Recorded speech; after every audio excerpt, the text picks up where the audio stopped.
พี่น้องสมเจ้าเห็นบ้านหลังใหม่บ่อยสิริชัยกับแอนอรดีบ่ป้าดมางามคักแถวมาหลังไงคักแถวพี่น้องเอ้ยโตบ้านหลังนี้ไม่ได้เป็นเพียงที่อยู่อาศัยแต่เป็นอีกหนึ่งความฝันที่เกิดขึ้นได้จากความพยายามและความเมตตาจากทุกคนที่คอยอยู่เคียงข้างวสันวารณะแน่นอนจังถ่ายรูปคู่กัน A B แอนบอยแอนพี่น้องเอ๋ยอุ้ยจะมันเขาเจ้าหุงเฮี้ยงเหลียงเหลี่ยมเนาะอยู่ขอนแก่นกะมีอยู่สารคามกะมีอันนี้อยู่กรุงเทพกรุงไทยพี่น้องเอ๋ยวันที่1 กรกฎาคมมื้อสันวันสอบมื้อประกอบวันดีขึ้นบ้านใหม่เฮ็ดพิธีขึ้นบ้านใหม่วันนี้ได้เลิกเรียงของเข้าบ้านใหม่ขอให้บ้านหลังนี้เป็นศูนย์รวมความสุขความรักความสำเร็จและสิ่งดีๆเอ็นอรดีบอยซิริใส่พี่น้องเอ๋ยทำบุญขึ้นบ้านใหม่นิมนต์พระมาสวดขึ้นบ้านใหม่ซาถวยหงเฮี้ยงเหลียงเหลี่ยมเด้อให้เจริญแขกก็ไปร่วมหลายเพราะว่าสิเป็นพ่อเอกกลับไปเต้าหยองกลับไปในห่างทวีใช้กลับไปอัลลากาอีดโป่งร่างสะอ่อนเนาะข่อยเห็นหลายผู้หลายคนอยู่อีดแล้วว่าได้มาเป็นเพื่อนบ้านกันแล้วพะนะว่าแสดงว่าบ้านมอกันพี่น้องเอ๋ยวันเลิกงามยามดี1 กรกฎาคม 2569วันนี้ได้มีโอกาสทำบุญขึ้นบ้านใหม่ขอกราบขอบพระคุณทุกคำอวยพรทุกความรักความเมตตาที่มอบให้เสมอมาขออำนาจพระศรีรัตนตรัยและสิ่งศักดิ์สิทธิ์ทั้งหลายโดลบันดาลให้บ้านหลังนี้เป็นบ้านแห่งความสุขความอบอุ่นความเจริญรุ่งเรืองเป็นศูนย์รวมของคนที่เรารักขอให้ทุกท่านที่มาร่วมอนุโมทนาบุญในครั้งนี้พบเจอแต่ความสุขความสำเร็จสุขภาพแข็งแรงมีแต่สิ่งดีๆเข้ามาในชีวิตตลอดไปสาธุพี่น้องเอ๋ยเจริ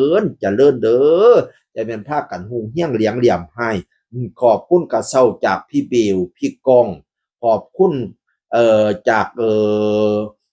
ใหม่พัชรีและหวยหาตุกติ๊กน้อยขอบคุณชุผู้ชุกคนขอบคุณพี่ก้องพี่เบลพี่ไม้พี่ตุกพี่เป้พี่ปอพี่กิ่งหลายผู้หลายคนแม่แตนใจเกินแสนแล้วก็พ่อเล่ใจเกินแสนยายแตนพร้อมได้ผู้หลายคนพี่น้องแล้วก็ลายขอบคุณไปพี่น้องไปขึ้นบ้านใหม่สาธุให้เจริญเด้อเฮียนคำเฮียนคูนพี่น้องเอ่ยเสาต้นที่มันมีชื่อเด้บัดยามเขาเจ้าไปขึ้นบ้านใหม่กันนะพอพุทธเจ้าพิธีเพิ่นสิว่าผ้าวาขึ้นเฮียนหลังใหม่เสาต้นที่ชื่อพุ่มพิทักษ์รามเสาต้นที่2ชื่อว่างามเมืองพุ่มต้นที่3ชื่อซุ่มวนครต้นที่4ชื่อว่าขวัญเมืองต้นที่5ชื่อว่าเมืองลาหุนต้นที่6ชื่อว่าขุนพะคั่งต้นที่7ชื่อว่าบังโพ้ยไผ่ต้นที่8ชื่อว่าไสยมงคลต้นที่9ชื่อว่าเก่าคำเก่าคูนพุ่นแม่นเจ้าตั้งดั้งแม่นเจ้าตอป้องรอแม่นนั่งคำไหลหัวบันไดแม่นเท่าบุญห้องขางตรงแม่นเท่าองค์อาจเป็นกาดแม่นเท่าบุญเย็นฟ้าเส้นแม่นเท่ากษัตริย์ซื้อกะยั่วคือแม่นเท่าคำแข็งไม่ละแนงแม่นเท่าอรไม่อกไก่ซื้อว่าเท่าบ่อห่มปั่นล่มซื้อว่าเท่าบัวเฮี้ยงเขียงขิ้งไฟซื้อว่านั่ง3เท่าก้อนเสาซื้อว่านั่งบุญสู้พักตูหน้าตังซื้อว่าล่มทอ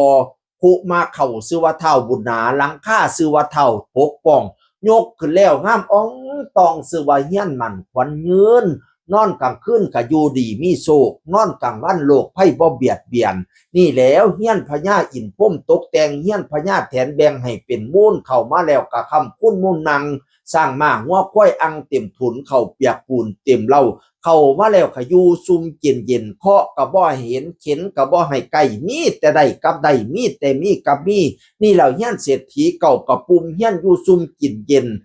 อันเปลี่ยนน้ำสิ้นสัตตาวาสนาน้ำทรงเจ้าตรงลงทงเงินเจ้ากะใหญ่เจ้าต้องลองท่องคำอลัมคาบุญหลายจังได้พ่อบุญหน่อยแม่นบ่เห็นสันตัว